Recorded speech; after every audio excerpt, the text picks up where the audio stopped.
Hi guys, today we are back reading IceBreaker, a #1 New York Times bestseller by Hannah Grace, Chapter 5. Just so you know, this is live with my commentary, so I will be expressing my reaction as I read it since it's my first time. And yeah, enjoy. Chapter 5, page 41, Anesthesia. Nate stops abruptly in front of me, almost sending me tumbling down the stairs. "What are you doing?" I ask, confused, when he practically rips his hand from mine. He steps to the side, and as soon as his massive body is out of the way, I can see what he can see. "Your boyfriend looks like he wants to murder me." "Well, that's odd," I muse, moving so we're on the same step. "I don't have a boyfriend." "What? What do you mean you don't have a boyfriend?" Hold on. He's right, though. Aaron does look like he's ready to murder someone. It doesn't change as he approaches me and Nate when we finally step off the last stair. "Hey," I chirp. "I thought you were staying at home tonight." Aaron is still staring at Nate, even when I place my hand on his arm and give it a squeeze. Aaron's eyes finally meet mine, eyebrows raised. "What are you doing upstairs with him?" I feel Nate beside me, the ghost of his touching hovering around my bottom of my back. I decide to play nice, and instead of tearing Aaron a new one for being so weird and rude in front of an audience like I want to. "Aaron, this is Nate." "Nate, this is Aaron, my skating partner." The testosterone oozing out of them is practically palpable as they shake hands, each of their own hand turning white when they try to crush each other's bones. Pathetic. When they eventually let go and the blood returns to their fingers, I turn to Aaron and force a fake smile. Even though he doesn't deserve it. "You good? Where have you been?" "I asked you first."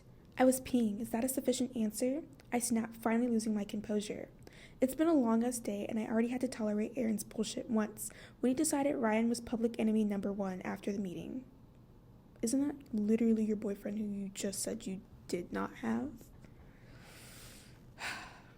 Ryan wanted to take me for food, a normal activity between friends. Aaron kissed his teeth as he reminded me that I have an outfit to fit in for regionals. Like I could ever possibly forget, especially being around him. Ryan was pissed, so told Aaron if he didn't lift me, he needs to work harder in the gym. Of course, Aaron didn't like that, so we fired back. And in the end, I was so tired of the drama, Ryan ended up giving me a ride home. Unfortunately, my chicken salad didn't taste as good with the knowledge that Ryan would have convinced me to eat a burger or something.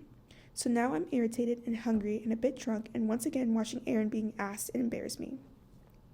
Aaron quirks a brow, clearly not believing I was using the bathroom. "Thought you were collecting team captains like Pokemon. Where's Rothwell?" He's normally the one draped all over you." "Yeah, 'cause he's your boyfriend." I'm so confused why she said she didn't have a boyfriend. His words hit me right in the chest like he wanted them to, and I can't stop the lump forming in my throat. Nate's hand settles on my back as he takes a step closer. "If you're gonna be a dick, you need to leave, dude. People are trying to have a good night." "You're intruding on a private conversation, dude," Aaron responds bluntly. "You're in my house, and you're being rude to my guest. Lighten the fuck up or leave." Not him defending you. Nate is a big guy, much bigger than Aaron. He's a good 1.5 feet taller, broader, more muscular. Not to mention he's a freaking hockey player. Aaron is built like a ballet dancer, strong too, but lean. Plus, he has never been in a fight in his cushy, privileged life, which is why it's so surprising to me when he starts shit with people who have. "I'm sorry, Sass," he says, my name slurringly slightly. "I suppose I'm upset. I know the rink was trashed." "Nobody knows what happened," Nate answers quickly. Too quickly. Aaron laughs, but there's no humor to it. I do. Rookie couldn't keep it in his pants. Knocked up someone's little sister. Ghosted her. He turns to me, the shock on his face clearly fake. "How bad is that, Stas? Ghosting the freshman you knocked up? And now we're suffering." "That isn't what happened," Nate says coldly. God, I feel foolish right now. I shouldn't have believed his promise. Of course he knows. My body stiffens under Nate's hand, and he removes it quickly, moving away to give me space. "Well, this was fun," I say flatly, trying not to show any emotion. Since it's clearly what Aaron was hoping for, I'm heading home. "Cool, we can all ride together. I'll go find Lo." He's a different guy in the matter of minutes. It's like being friends with Jekyll and Hyde sometimes, especially after a drink when his nasty side comes out. It's disappointing because most of the time he's great. He's so fucking good at hiding his nice side of himself. Nate pinches the bridge of his nose between his fingers, blowing out a frustrated sigh as we both watch Aaron disappear into the crowd. I didn't want to lie to you. Putting some distance between us, I turn to face him. He looks like he's got the weight of the world on his shoulders right now, and he might for all I know. But I have goals too. I love my sport, and my time on the ice is as valuable as his. He drags his hand down his face and forces a smile. I don't want this to affect our friendship. Well, like the friendship we could have. You think a good friendship starts with a lie? No, well, he says, stumbling over his words. I didn't want to lie to you, but my team doesn't even know, and I swear it wasn't what happened. Your partner is lying too. I wish it hadn't come to this party. Great, so everyone is lying to me. Fantastic, I say sarcastically. Forget it, it's fine. The hockey team can look at themselves, and the rest of us will. I don't know, go fuck ourselves or something. I doubt Dr. Andrews, my long-suffering therapist, would be impressed with me right now. Communication is king, is what he said, every session for over a decade. Technically, I am communicating, not very well, but it still counts. I don't know how to tell Nate how stressful this whole situation is for me, without seeming dramatic. Maybe I'm not trying hard enough to react the way Aaron was hoping, but I blame the alcohol and lack of decent food. Nate catches my arm as I turn to walk away. Looking at him over my shoulder, I see his face. I promise, he only hooked up with her. She's got a boyfriend and he didn't know. Nothing about the pregnancy. He looks like he's being genuine, but he did earlier. Turning to face him, I take a step back to keep enough distance between us, and his hand stays on my arm. No offense, but your promises don't mean shit. You have zero idea the pressure I'm under, the sacrifices I've had to make. You don't understand how it feels knowing it all hangs in the balance because some kid doesn't know how to wrap up his dick. His brows furrow together, confusion maybe. Hangs in the balance? You're blowing this out of proportion. If we don't overreact and work to get... It's like I can physically feel my blood boiling. Clearly he has no idea of the impact of his team's mistakes. He has a full team to help him win. But it's just me and Aaron. If we don't practice enough, we don't win. If we don't win, we don't go to the Olympics. If we don't go to the Olympics, what's the fucking point? There's a reason why Maple Hills has 2 ranks. There's a reason why it produces some of the best athletes in the country. It's because the school makes sure we have enough space and get the time we need to be the best. You think I'm being dramatic? You know what, Nate? I say sharply, taking off his hand. Forget it. Stay out of my way and I'll stay out of yours. Stacy, he shouts after me as I head into the crowd, but I ignore him. As you should, because you need to get back to your boyfriend. Like, what do you mean you don't have a boyfriend? Be so for real. The start of what is going to be a lot of me ignoring him. And at the end of what is possibly the worst day ever, my level of irritation continues to rise because trying to find Lola in this house is like trying to find Waldo. Aaron is nowhere to be seen, although I can't quite decide if it's a good thing or a bad thing after his little performance. I track down Ryan easily. Your boyfriend, you mean? The one who you said didn't have? It isn't hard since he's still in the den with his basketball friends. However, I wasn't expecting to find him sitting on the couch, whispering into the ear of Olivia Abbott. So your not boyfriend is cheating on you? Really, my first thought is, I wonder if Lola knows her arch nemesis is here. But after I shake that off, I'm in shock. Yeah, I would be too. Actually not, because you didn't even claim him. I don't think I've seen Olivia at a party before. That's what you're concerned with? Bro. She's even more beautiful up close than she is on stage. Long golden blonde hair styled like an old Hollywood icon. Eyeliner that would take me 3 weeks to perfect, and a perfect red lip. She looks like she should be going on a red carpet, not sitting at a college party. Hey, I'm sorry to interrupt. As I approach them, Ryan stops whispering and looks up at me. Have you guys seen Lola? Ryan immediately looks concerned, even though he doesn't need to. Doesn't need to? You literally have another girl sitting in your lap while your girlfriend's watching. I don't understand. Well, unless I murder Aaron tonight and he has to help me hide the body. That's what you're concerned with still? Everything okay? Ryan asked cautiously. Aaron being Aaron, we're heading home. I saw her go into Robbie's room with him quite a while ago. Olivia says quietly, I can make sure she gets home okay if you need to go. I'm not drinking and my car is right outside. Do you need help with Aaron? Ryan asked cautiously. Olivia, if you could, I will love you forever. I promise, breathing a sigh of relief now I know Lo is covered. Aaron will be fine now he's got all of his bitchiness out. I'm sorry I didn't get the chance to talk to you tonight, Olivia. You look beautiful. Next time we can get to know each other properly. My Uber is outside, though, so I need to go. She gives me a shy smile. That would be nice. See you soon. Text me when you get home, okay? Ryan shouts as I walk away. I mean, it's fast. Don't forget. Your boyfriend? You guys are just dancing around the fact that there's another girl sitting in his lap? Okay. I know it might be weird to think that the guy you have casual sex with you and your best friend fake arch nemesis together, but an Abbott plus Rothwell relationship would be the type of teenage girls cry over because of how perfect it is. Ryan and I work so well because I don't want a relationship and he doesn't care. That's weird as fuck, bro. That's so weird. If he found someone he wanted to date, I would never stand in his way. He deserves to be loved and loved like that, and he deserves to be happy because he's such an amazing guy. He would be Olivia's greatest supporter, and maybe he'd bring her out of her shell a little.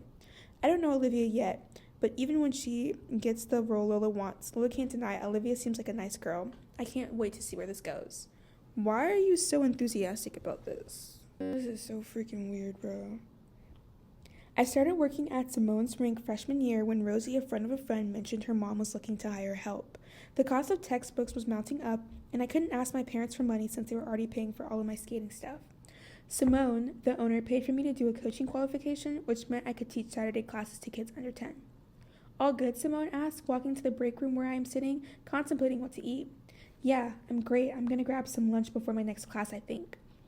There's a very handsome man in reception asking for you. She says with a wink. Looks like he has food.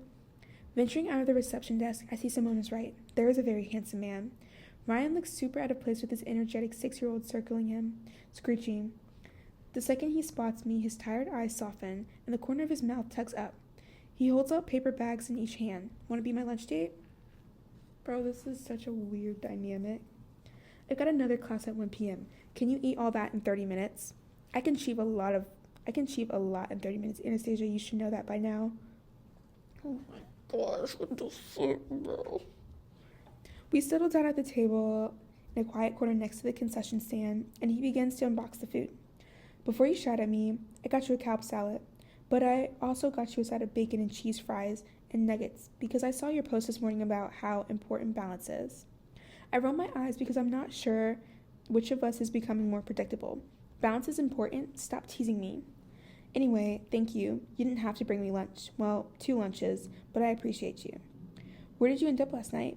Ryan takes a bite of his cheeseburger and stuffs some fries, groaning happily. West Hollywood, at the Honey Pot. I overdid it. With Olivia? I swear his cheeks blush a little. No, Liv. Headed home, unfortunately. Stop looking at me like that. This is such a weird dynamic. Oh, she's Liv now, is she? I'm excited for you. I'm allowed to be excited. So can you stop? Stop me? You haven't dated anyone in so long, and she seems like a nice person from the little I know. I'm not dating her, drama queen. We exchanged numbers. The first step of any marriage. He huffs, shrugging and wiping his hands on a napkin. We'll see. Why can't you marry me, Alan? Dude. Why did you skip over being your girlfriend and go straight to marriage?